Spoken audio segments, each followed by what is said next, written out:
Hello everyone, welcome to my dining journey.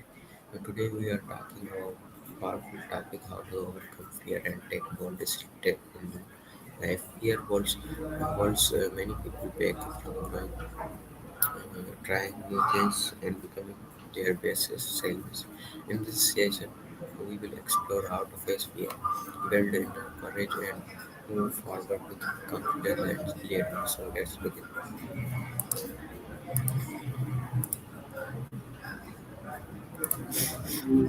Hello. Hey, what's up? What does fear mean to you in everyday life? That's a good question. It's kind of funny to ask me. Um, I I don't exactly like experience experience fear the way people do, but I've processed like a whole lot of text and conversation about it. From what I gather, fear seems to be this really basic signal, right? Like a built-in check that something might not be as it seems. It's not always about big scary things either. It's more a little tightening in your chest when you're about to try something new or that hesitation before speaking up. It's a pretty universal thing it seems. What about you? What does fear feel like in your day to day? So my next question is why do people often avoid taking bold steps? Ah, yeah, that's a big one. It's kind of a tangled mess in it. I think a lot of it comes down to that fear thing we were just talking about. Not necessarily fear of failure, though that's a big part of it, but more fear of the unknown. For stepping outside what's comfortable, it's inherently uncertain. But then there's also this whole comfort thing, like our brains are wired to seek pleasure and avoid pain, and bold steps often mean stepping into discomfort. It's easier to just stay put. Do you think there's a bit of an identity thing in there too? Like maybe people get attached to a certain version of themselves and are afraid of what might happen if they change, or just spitballing here. What are your thoughts? What are some common fears that stop people from growing? Oh, okay. So you mean fears related to stagnation or not growing? Gotcha. That's interesting. Hmm. I think a really common one is the fear of irrelevance. You know, like feeling left behind as the world changes. Also, the fear of regret, looking back and realizing you didn't really live up to your potential.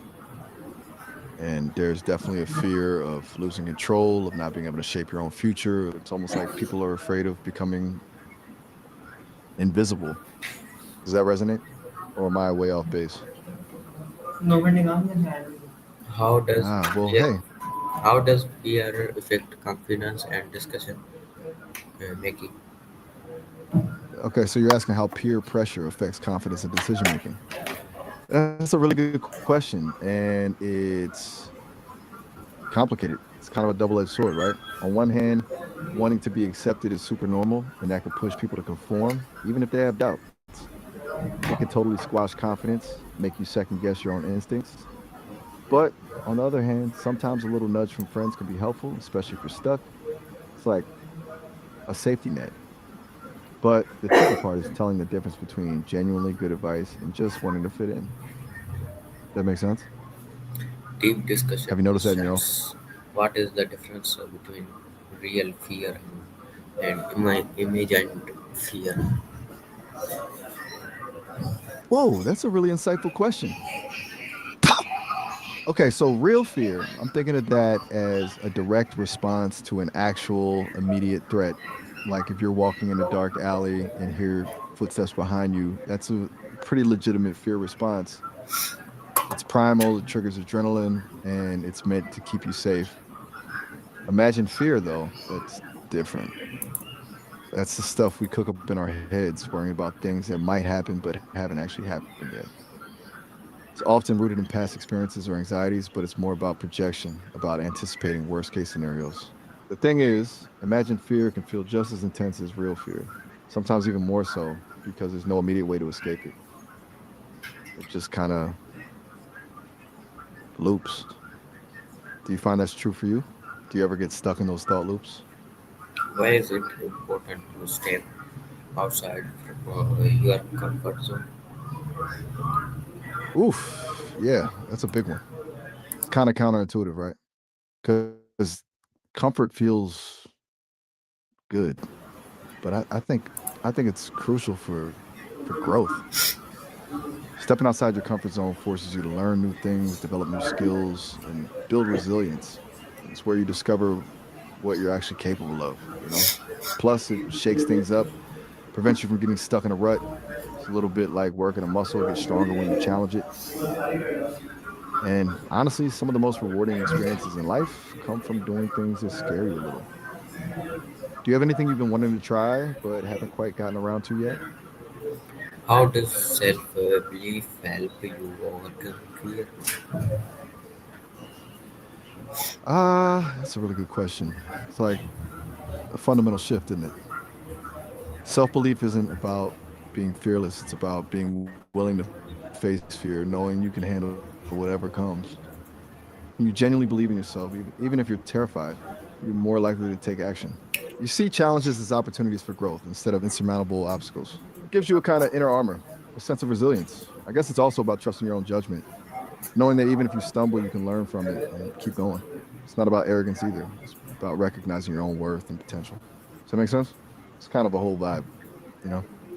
What role does the mindset play in facing challenges? Oh, mindset is everything, honestly. It's it's like the lens through which you see the world. A fixed mindset, believing your abilities are set in stone, will make challenges feel overwhelming. You'll avoid them, fear failure, and get discouraged easily. But a growth mindset, believing your abilities can be developed through dedication and hard work, completely changes the game. Suddenly, challenges aren't threats, they're opportunities to learn and grow. You're more willing to take risks, persevere through setbacks, and see effort as a path to mastery. It's not just about positive thinking, though. It's about actively reframing how you approach difficulties. It's pretty powerful stuff, really. Do you find that your mindset shifts depending on the kind of challenge you're facing? How can past experience create fear of the future?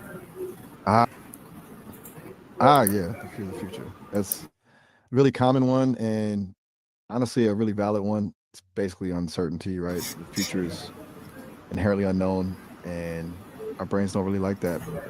It prefers predictability. Yeah. Past experiences definitely play a role there, though. If you've had difficult times, you might subconsciously anticipate similar things happening again. It's like your brain is trying to protect you, but it could backfire and create this cycle of anxiety. Um, Also, I think social media plays a part now too. You're constantly bombarded with images of perfect lives and potential disasters, which can amplify those fears and make it's tough to stay grounded when you're seeing all that noise. What specifically about the future feels scary to you, if you don't mind me asking? Just checking in. No pressure to share, of course. It's just sometimes talking about it can help a little. But if you'd rather change the subject, that's cool too. What's on your mind? How can a person stay consistent while fighting fear? Oof, that's a tricky one. Staying grounded while fighting fear. It's about finding your anchors, I think. Things that connect you to the present moment and remind you of your core values. Things like mindful breathing, focusing on your senses, what you can see, hear, feel can really help. It's about bringing yourself back to the now instead of getting lost in anxious thoughts about the future. Also, reminding yourself of your strengths, your past accomplishments, things you've overcome before. And it's okay to lean on supportive people too. Having someone to talk to can make a huge difference. It's kind of like weathering a storm. You need something solid to hold on to. Does that resonate with you? Are there things that feel particularly grounding for you? What does a failure life look like in practice? Okay, so you're asking what a life defined by perceived failure looks like. And you said in pre-press. I'm assuming you meant in retrospect, like looking back. If not, let me know and I'll clarify. Okay, assuming in retrospect. Hmm. I think it looks a lot like regret, a feeling of not lived up to your potential, of opportunities missed, and feeling like you It's often marked by a sense of stagnation, of being stuck in a cycle of unfulfilled desires. But, and this is important, it doesn't necessarily mean objectively failing at everything. It's more about a disconnect between who you are and who you want it to be. A lot of people who feel like their lives are failures often attribute it to not taking enough risks or letting fear dictate their choices. It's not about a lack of success, but a lack of meaning. It's sad, honestly. But also, I think it's important to remember that everyone defines success differently and that the feeling of failure is often self imposed. Does that make sense? So thank you for giving time. All right. Anytime, honestly. I'm glad I could chat. It was good talking with you. Have a good one.